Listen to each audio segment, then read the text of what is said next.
Optics या प्रकाशिकी सुनने में शायद किसी भारी भरकम साइंस क्लास का टॉपिक लगे, है ना? लेकिन आज की इस चर्चा में हम इस किताबी कॉन्सेप्ट को बिल्कुल असल जिंदगी से जोड़कर देखने वाले हैं। हम समझेंगे कि कैसे एक साधारण सा गोलाकार दर्पण यानी स्फेरिकल मिरर रोशनी के साथ मिलकर हमारी देखी जाने वाली इमेजेस या छवियों को बनाता है।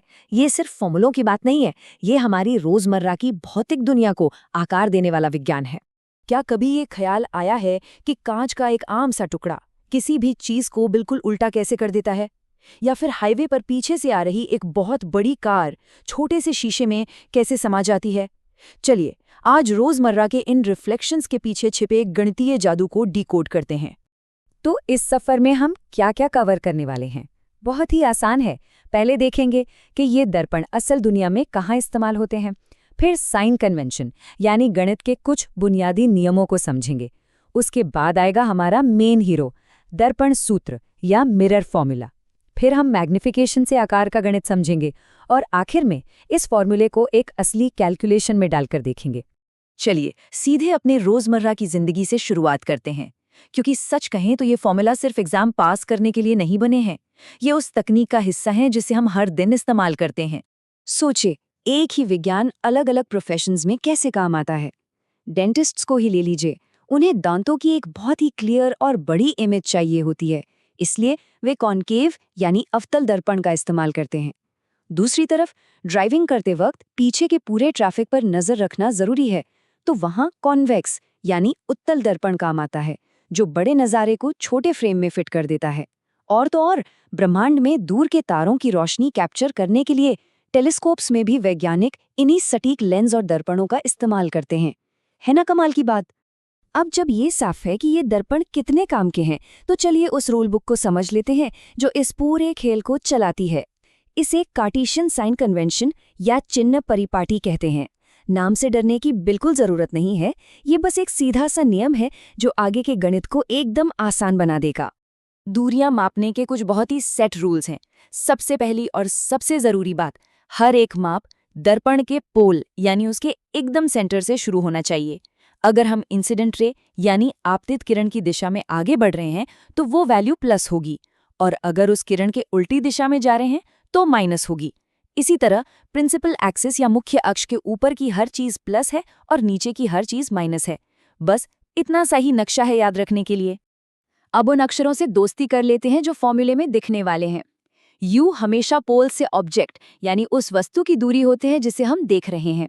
वी का मतलब है पोल से उस इमेज की दूरी जो दर्पण बना रहा है, और एफ है उस दर्पण की फोकल लेंथ।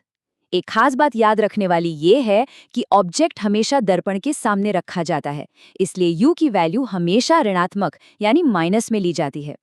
बस ये 3 अक्षर ही सारा खेल रचते हैं।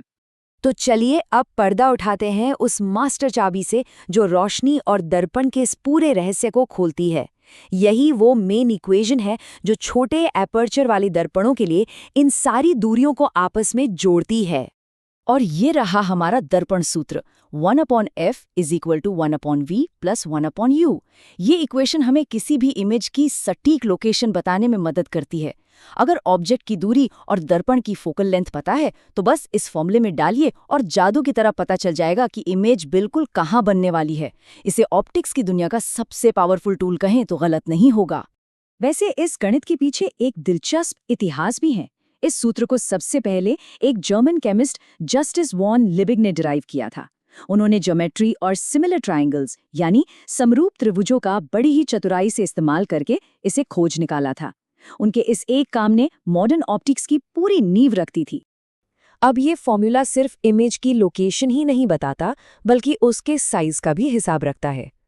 चलिए समझते हैं मैग्निफिकेशन या आवर्धन को, जो बताता है कि कोई इमेज असल ऑब्जेक्ट के मुकाबले कितनी बड़ी या छोटी हो गई है। मैग्निफिकेशन को m से दर्शाया जाता है। ये बस एक सिंपल सा रेशियो है, इमेज की ऊंचाई h' और ऑब्जेक्ट की ऊंचाई h के बीच का।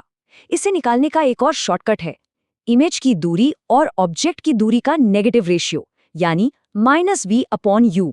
और हाँ, एक मजेदार बात, मैग्निफिकेशन की कोई यूनिट नहीं होती, क्योंकि हम बस 2 लंबाइयों को आपस में डिवाइड कर रहे हैं। यहाँ पर प्लस और माइनस के निशानों का बहुत बड़ा रोल है। अगर मैग्निफिकेशन प्लस में आता है तो इसका सीधा सा मतलब है कि इमेज मुख्य अक्ष के ऊपर बन रही है, यानी एकदम सीधी और वर्चुअल है। लेकिन अगर m की वैल्यू माइनस में आ जाए तो समझ जाइए कि इमेज नीचे की तरफ बन रही है, मतलब वो उल्टी है और रियल है। तो सारे रूल्स और फॉर्मूले सेट हो गए। चलिए अब इन हवाई बातों को जमीन पर उतारते हैं और एक असली न्यूमेरिकल प्रॉब्लम सॉल्व करके देखते हैं कि ये सब काम कैसे करता है। सिचुएशन कुछ ऐसी है। हमारे पास 1.2 सेंटीमीटर ऊंची एक चीज है। इसे 20 सेंटीमीटर फोकल लेंथ वाले एक कॉन्केव यानी अवतल दर्पण के सामने 30 सेंटीमीटर की दूरी पर रखा गया है और सवाल में दिया है कि इमेज 60 सेंटीमीटर पे बन रही है, जो कि रियल है। तो सवाल ये है कि उस इमेज की ऊंचाई क्या होगी। चलिए अपनी रूल बुक निकालते हैं। इस प्रॉब्लम को हम स्टेप बाय स्टेप सॉल्व करेंगे। सबसे पहले सारी वैल्यूज को उनके सही साइन के साथ लिखते हैं। ऑब्जेक्ट दर्पण के सामने है तो u हो गया -30 सेंटीमीटर। इमेज रियल है और सामने ही बन रही है तो v होगा -60 सेंटीमीटर। ऑब्जेक्ट की ऊंचाई +1.2 सेंटीमीटर है। अब अगला स्टेप है अपना मैग्निफिकेशन का फॉर्मूला लगाना और इमेज की ऊंचाई निकालना। मैग्निफिकेशन m निकालने के लिए फॉर्मूला है -v/u। तो ये हुआ -60 को डिवाइड करना है -30 से। ऊपर के दोनों माइनस मिलकर प्लस हो जाएंगे और 60 को -30 से डिवाइड करने पर m आएगा -2। अब इमेज की ऊंचाई चाहिए, बस इस -2 को ऑब्जेक्ट की ऊंचाई यानी 1.2 से मल्टीप्लाई कर दीजिए और ये रहा फाइनल आंसर -2.4 सेंटीमीटर्स। ये छोटा सा माइनस का निशान चीख चीख कर बता रहा है कि इमेज रियल है और मुख्य अक्ष के नीचे यानी उल्टी बनी है।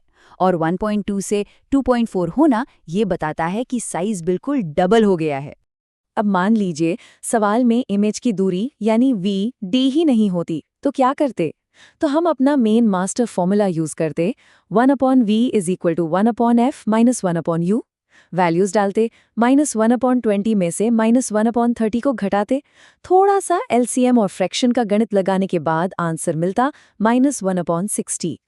और जब इस -1/60 को पलटते हैं तो v की वैल्यू आ जाती है -60 सेंटीमीटर। देखिए ये बिल्कुल वही दूरी है जो सवाल में पहले से दी गई थी। माइनस का मतलब है कि इमेज दर्पण के बिल्कुल सामने बन रही है। यही तो इस साइन कन्वेंशन और गणित की खूबसूरती है। हर चीज एकदम परफेक्शन के साथ फिट बैठती है। तो देखा हमने कैसे गणित के कुछ आसान से फॉर्मूले एक साधारण कांच के टुकड़े के पूरे बर्ताव को डिफाइन कर सकते हैं।